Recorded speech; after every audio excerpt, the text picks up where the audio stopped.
Dans un élan de colère, Suzanne ramasse de ses propres mains ses affaires, décidée à quitter la maison conjugale pour des raisons personnelles.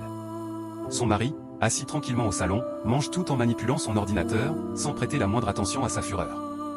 Furieuse, Suzanne éclate, voilà la seule chose que tu sais faire.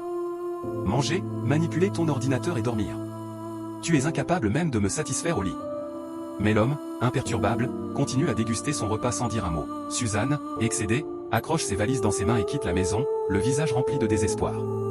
Quelques minutes plus tard, elle revient sur ses pas, visiblement encore plus irritée, « Donc tu ne peux même pas courir derrière moi pour m'arrêter ? Je savais que l'énergie que tu devrais utiliser pour moi, tu la dépenses avec tes petites filles dehors. » Elle ajoute, avec un ton de défi, « Tu penses que tu peux me tromper ? Jamais. Même si je pars, mes yeux resteront sur toi. » Le mari, toujours calme, lève enfin la tête et répond, « Tu as dit que je suis un homme de 2 minutes, n'est-ce pas ?» Suzanne, sans réfléchir, « Oui, je l'ai dit. » L'homme réplique aussitôt, « Alors pourquoi as-tu peur que j'aille voir les petites filles dehors ?» Suzanne, hors d'elle, crie, « Qui te dit que j'ai peur ?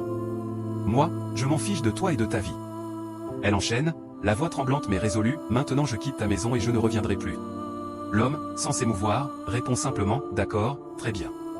Bonne route. » Suzanne s'arrête au seuil, le souffle court, et lance encore une dernière mise en garde mais il reste de marbre. Furieuse, elle sort. Quelques minutes passent, elle revient pourtant, ses sacs à la main, le regard farouche. « Je sais que tu comptes déjà sur ces petites filles de dehors, » lance-t-elle, « mais je ne te laisserai jamais rester auprès d'elles. » Puis elle part à nouveau, la poitrine serrée. Lui la suit jusqu'à la porte et tente de la refermer. « Attends. » supplie-t-elle.